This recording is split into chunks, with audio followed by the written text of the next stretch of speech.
I love that green color too. It's so natural. Oh, we're getting another hit. What did you get? Little toy cannon, look at that. You know something? It came up in the... wow. Yeah, it came up in the... Is that, I guess it's, yeah. range. But then when I pulled my coil up, and it was a little too, you know, getting too much depth, so I thought, oh man, I said, that's a little too big for a koi. And there... Well, that's really neat, Thomas. How old would you say that is? Oh, that's got to be at least 20s. Sign on it was that in World War I. Yeah, that's about the 20s, isn't it? Is it cast, Tom, or is it brass, or is it aluminum, or is it... Wow. I think it's brass. I'm not sure. I didn't take a real good look. Definitely. Well, you never know. Just found 2 pieces. Yeah. Here. Right. Matter of fact, in that, of all places, in that, of course, you know, you're gonna find it. Yeah, I mean, you just wouldn't think in 1889 would be in this melee here. Oh, they lived here for... Past the 1700s, so they were here till... Oh, they probably were here till about the 1920s, or, well, 89, yeah, 1920s, yeah. Might be the other part of that. The gun. Your gun. Did you really? Yes, I did.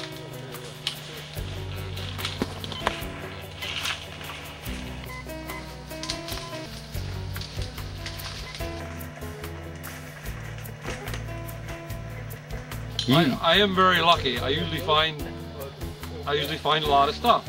Tom and I have been out many times. I found stuff. I've been out with other friends, metal detecting. They say, You're lucky, Jimmy. the one other coin I found, the farmer just got done plowing, and there was furrows, which was real lumpy in that. So I'm walking down through.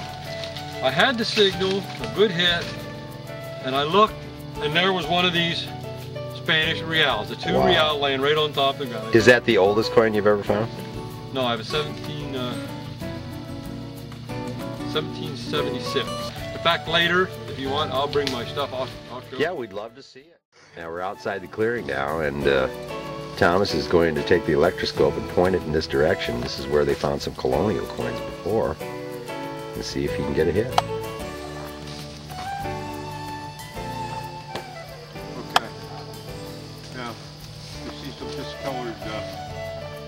Leaves down there, should be down in that area. But what I would do, I would take it over here.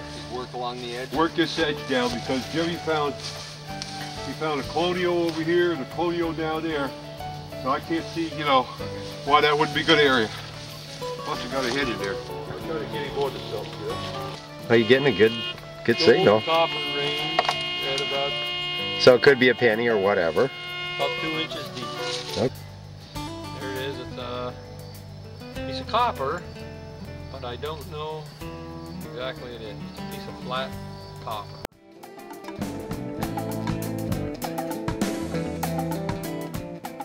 Leo was doing those right there. things right by the soybeans. You found an old spoon. Yeah, it's Silver silver plate? plate. Wow. It looks old, Leo. Not for treasure to home. Right where the electroscope said it would be. And Mike, what did you find? Well, my detector was saying this was 12 inches down, and I usually don't dig that deep, but since it was a colonial area, I figured I might as well go for it. I found a button. It's not, I don't believe it's from colonial times, But it is older than like last.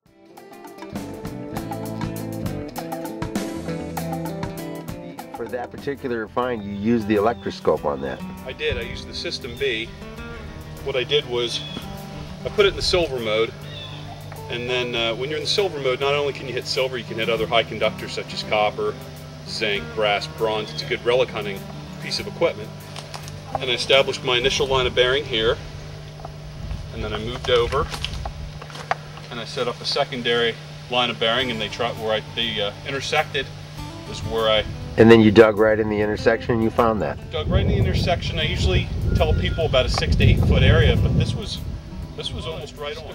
I've been swinging my detector for about 45 minutes and I wasn't coming up with much, so I thought, hey, this is strapped to my side, I might as well put it together.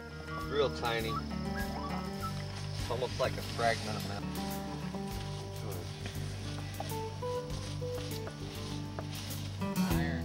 And we're in a colonial site, as we mentioned, but right now there's a farmer still growing soybeans in this area.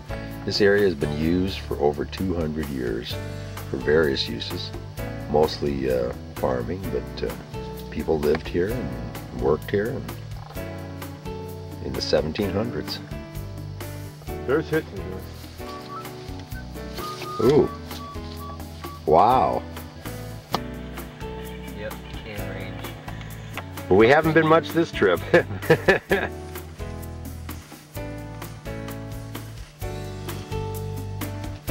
We're going through this little corridor from the field that opened up.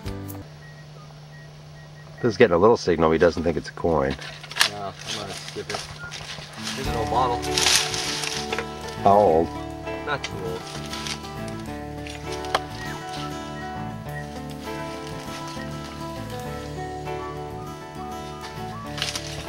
Better.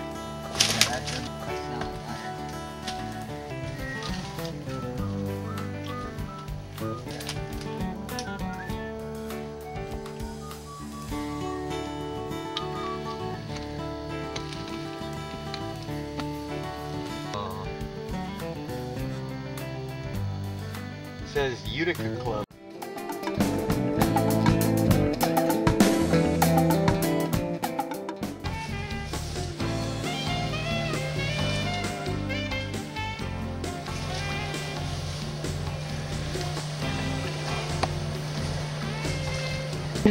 Well, I found this little old ashtray type I think it's thing. an ashtray. We think it is in this hole here.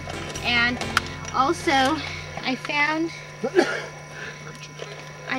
this little thing. It looks like a belt buckle from 1949. Does it say? Wow. Oh, Captain Midnight, 1949. Well, that is really nice, Lorelei.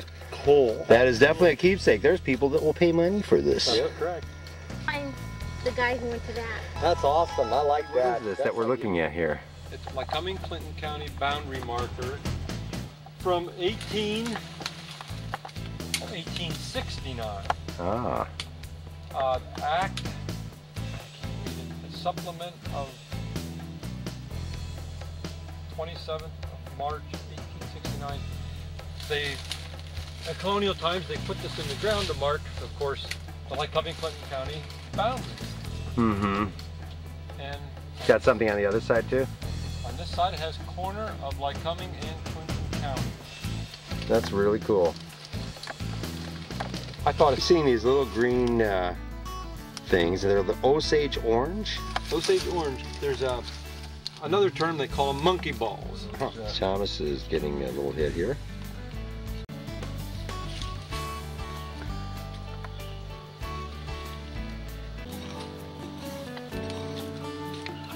What kind of reading is it as far as metal wise? It's known as a bad read. Oh, really? You gotta dig everything for it. Yeah, you do. Well, just a little piece of something. That's the way you just barely get a hit sometimes on some of these reals. Yeah, right. You wanna, yeah, if you wanna, I'm gonna check them out.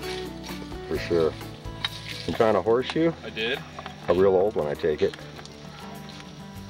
I found the horseshoe, the nail, and the O-ring with it.